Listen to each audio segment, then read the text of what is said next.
सर्वेभ्यः नमो नमः। मागील व्हिडिओमध्ये आपण नवमी कक्षा आमोदः तृतीयः पाठः धन्यवतौ दातृयाचकौ याची प्रस्तावना पाहिलेली आहे। आता आपण पाठाचे प्रकट वाचन आणि थोडक्यात पाठाचा आशय या व्हिडिओमध्ये पाहणार आहोत। पहा, आपण पहिल्यांदा पाठाचे प्रकट वाचन करूया। कस्मिंश्चित् तपोवने वरतन्तुः नाम ऋषिः आसीत्। सः अध्यापने निपुणः प्रकृत्या दयालुः च आसीत्। तस्य आश्रमे बहवः मेधाविनः बटवः आसन्। तेषु कश्चित् कौत्सः नाम बटुः आसीत्।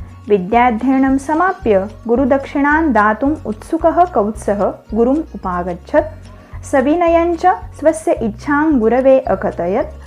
तस्य वचः श्रुत्वा गुरुः उक्तवान्, वत्स कौत्स, तव अध्ययनेन सेवया च भृशं प्रीतोऽस्मि। अन्यां कामपि दक्षिणां नेच्छामि। गच्छ स्वस्ति तुभ्यं। गुरुणा वरतन्तुना निवारितः अपि कौत्सः वारं वारं दक्षिणां दातुम् ऐच्छत्। तदा तं परीक्षितुं वरतन्तुः अकथयत्, त्वया मम सकाशात् 14 विद्याः अधीताः, अतः 14 कोटि सुवर्णमुद्राः आनय।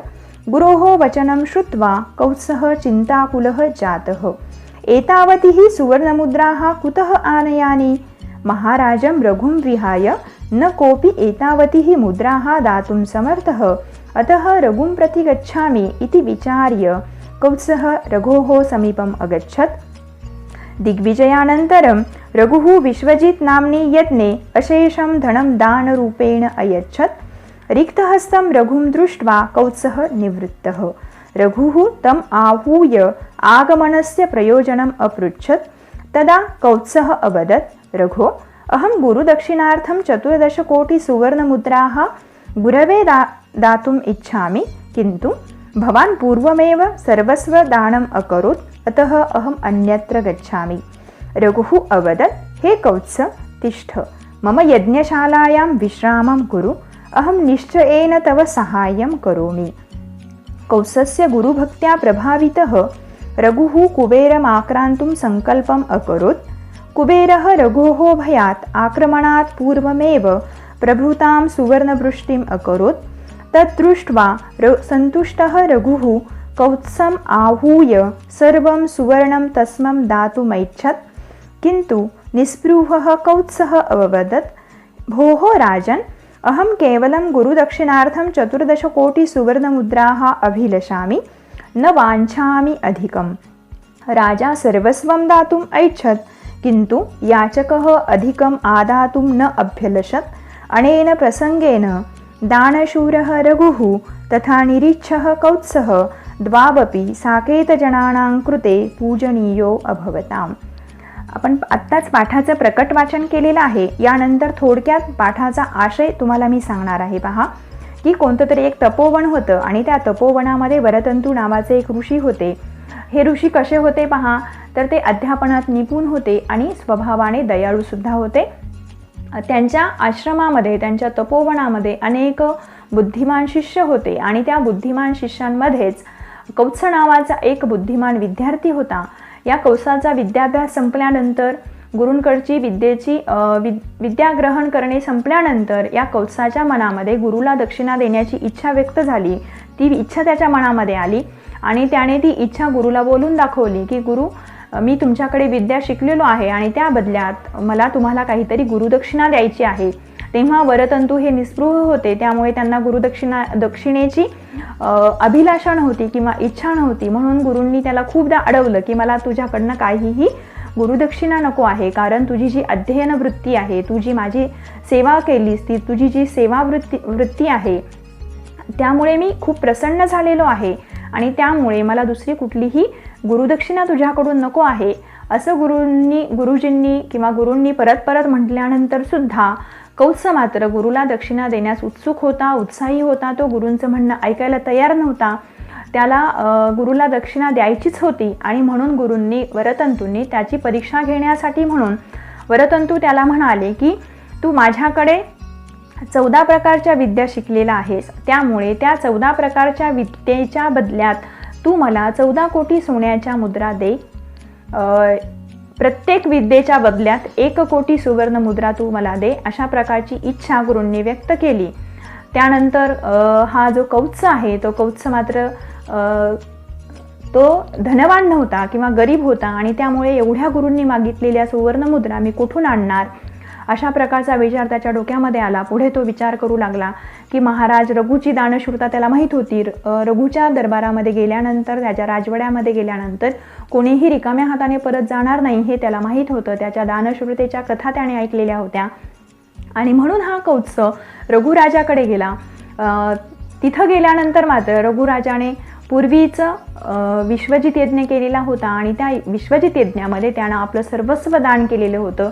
अशा रिक्तहस्त झालेल्या रघुला पाहिल्यानंतर मात्र कौत्स त्याच्या दरबारातून परत जाऊ लागला. तेव्हा रघुने त्याला अडवले, त्याला आपल्याकडे बोलावून घेतले आणि त्याची इच्छा, तुला काय हवे आहे ते विचारले. तेव्हा कौत्स त्याला म्हणाला की मी माझ्या गुरुला दक्षिणा देऊ इच्छितो आणि त्या दक्षिणेसाठी म्हणून मला 14 कोटी सोन्याच्या मुद्रा हव्या आहेत, परंतु आपण तर अगोदरच रिक्तहस्त झालेले आहात आणि त्यामुळे मी दुसरीकडे कुठून तरी व्यवस्था करतो, असं म्हणून तो जायला लागतो.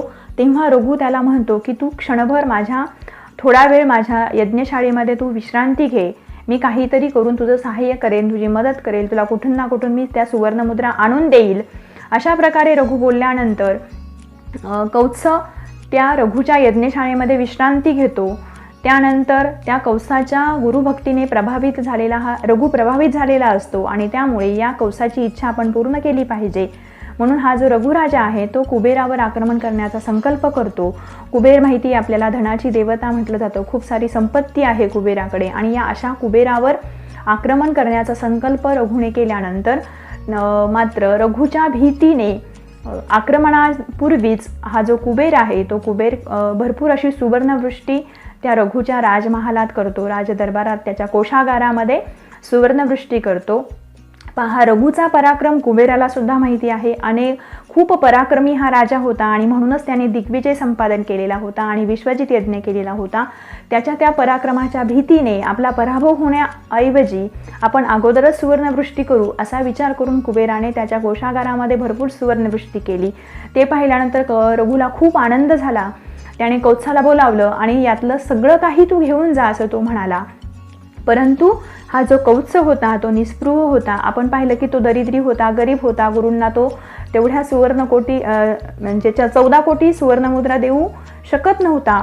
आणि जेव्हा रघुराजाने या कौत्साला त्या कुबेरानं केलेली जी सुवर्णवृष्टी आहे त्यातील सर्व काही घेऊन जा असं म्हटलं, तेव्हा मात्र कौत्स रघुराजाला म्हणतो की मला फक्त गुरु दक्षिणेसाठी म्हणून 14 कोटी सुवर्णमुद्रा हव्या आहेत, मला अन्य काहीही नको आहे. पहा, कौत्स हा किती निस्पृह आहे. कौसाच्या ठिकाणी आपल्यासारखे सामान्य लोक असतो, आपण सामान्यजन असतो, तर आपण काय केलं असतं, रघुने देऊ केले म्हणून आपण ते सर्वस्व घेतलं असतं. परंतु कौत्स तसा नव्हता.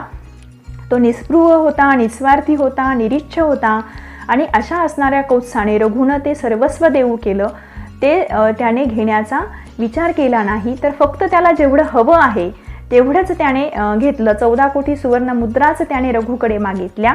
इथे पहा, हा जो रघुराजा आहे स्वतः रिक्तहस्त आहे, त्याचा खजिना रिता झालेला आहे आणि आपल्या दरबारामध्ये, आपल्या कोषागारामध्ये नकळत झालेली ती सुवर्णवृष्टी हे पाहून कुठल्याही राजाला आनंद झाला असता आणि त्या राजाने कौत्साला हवं तेवढं देऊ केलं असतं आणि बाकीचं आपल्याकडे ठेवून घेतलं असतं. परंतु हा जो रघुराजा आहे त्याने मात्र आपला कोषागारामध्ये झालेली जी सुवर्णवृष्टी आहे ते सगळं सोनं कौसाला देण्याची इच्छा व्यक्त केली. म्हणजे रघुची दातृत्वाची भावना पहा, त्याची दानशूरता पहा किती आहे. स्वतः रिकामा झालेला आहे तरीसुद्धा माझ्याकडे जे आहे ते इतराला देऊ करण्याची वृत्ती त्याच्याकडे आहे. आणि असा असणारा हा रघुराजा आणि त्याच्याकडे ज्याच्याकडे काही नाही, दरिद्री असणारा, गरीब असणारा तो कौत्स रघुने देऊ केल्यानंतर सुद्धा त्याला हवं आहे तेवढंच घेतो.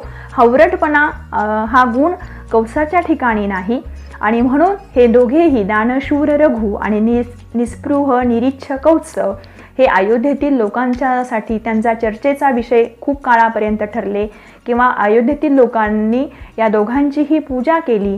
या कौसाच्या उदाहरणावरून आपल्याला गुरुभक्ती शिकायची आहे.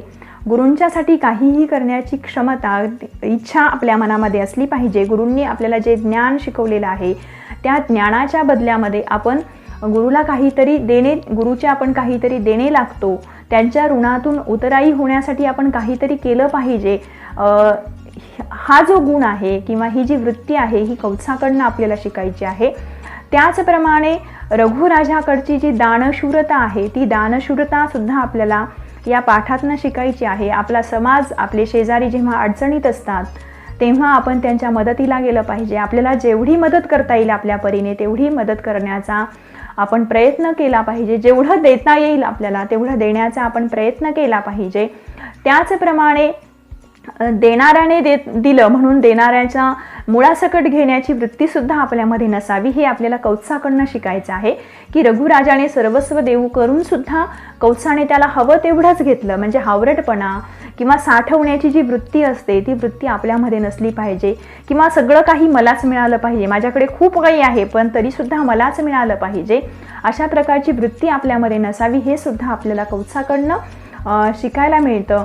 तर एकंदरीतच आपल्याला चांगला दाता होता आलं पाहिजे आणि चांगला याचकसुद्धा होता आलं पाहिजे. चांगल्या दात्याचे जे गुण आहेत किंवा चांगल्या याचकाचे जे गुण आहेत ते गुण आपल्यामध्ये आले पाहिजेत. हे आपल्याला या पाठातनं शिकायचं आहे. धन्यवाद.